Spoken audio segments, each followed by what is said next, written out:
to ah. 18 minutes na lang.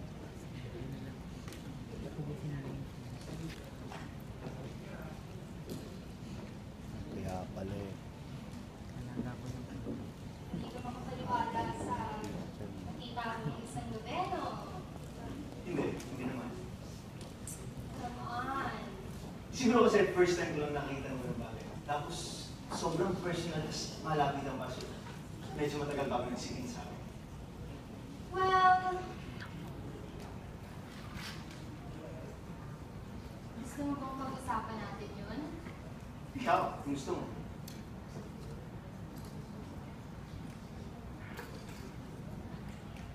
Okay.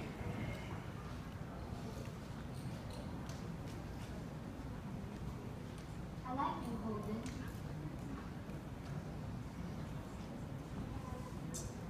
Ang tagal ko na din kasi hindi nagkakagusto sa isang lalaki. Pero hindi naman ibig sabihin na man-hater or something like that, ha?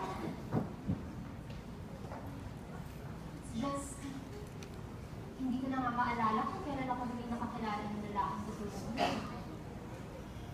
Kaya, gusto ko maging komportable ka sa akin. Kasi, gusto ko maging magkaibigan natin. So, kung meron kang gustong malaman tungkol sa akin, okay lang. Tanungin mo. Kahit na. Okay. Okay? Why birds? Why, man? Kasi yun yung standard. So, yun lang yung dahilan kung bakit ka nagkakagusto sa mga babae. Kasi yun yung standard. Siyempre hindi. I mean, hindi pa rin yun. Hindi ko man lang na-curious sa mga lalaki. Sa lalaki. Mm-hmm. Well, dati nagtataka ako ba't nanonood ng porn yung dad ko. Ano ba? Alam mo yung ibig kong sabihin?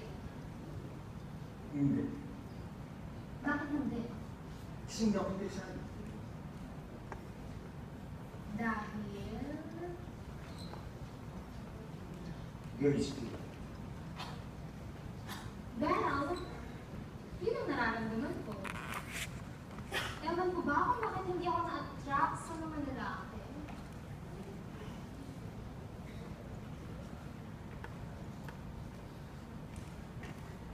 Naging virgin ko ba? Hindi na! Pero mga babae yung nakaka-make-out mo. So, ang sinasabi mo sa akin ngayon, virgin pa ang isang tao unless makipag-sex siya sa opposite sex niya. Ganon. Mismo. Kasi yun yung standard definition. Again, with your standards. Kasi, para sa akin, nawawala yung virginity ng isang tao kapag nakipag-make love siya for the very first time. With the member ng opposite sex. Babae. Sa lalaki. Bakit? Eh kasi nga yun yung standard definition eh. Bakit? Ano gusto mong sabihin ko sa'yo? So, kapag na-rape ang isang virgin, virgin pa din siya. Siyempre hindi na. But rape is not the standard. Pero nag-sex sila. Kaya lang, hindi yung idea na parehas nilang ginustong gawin yun. And according to your definition, virgin pa siya. Fine. I'll revise it. Oh, boy. Virginity is lost.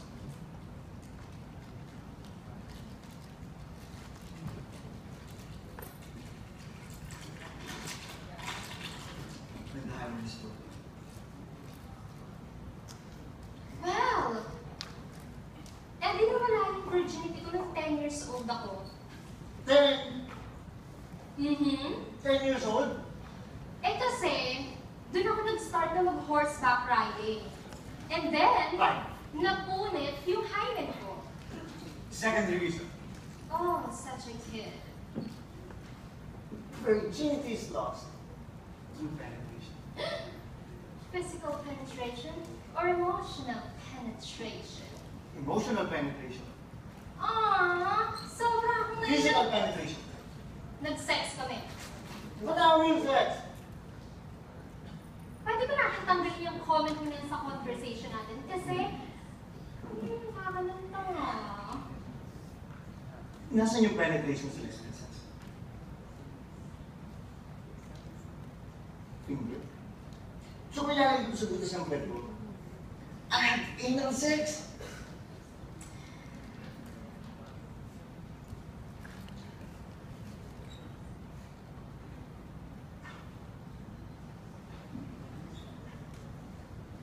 Absurd.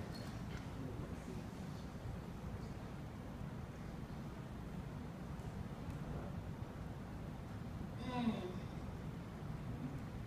Mm-hmm. Mm-hmm.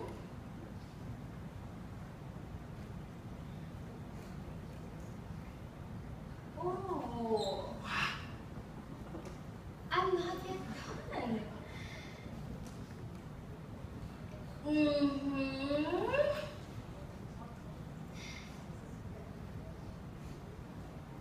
Oh. Nagbibiro ka ba? Ano ba?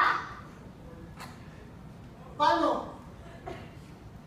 Ginawa ng Diyos ang katawan ng isang babae para magkaroon ng anak. I know. Pero...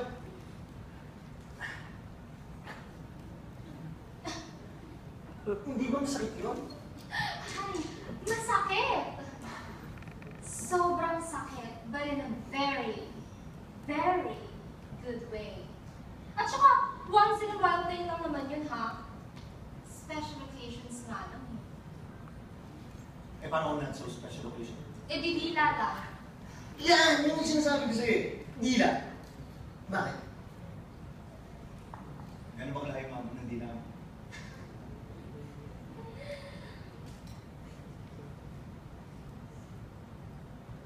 Mm.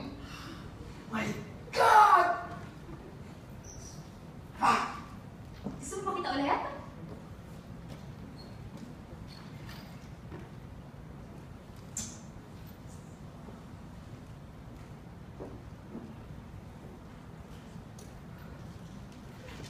Halika na nga.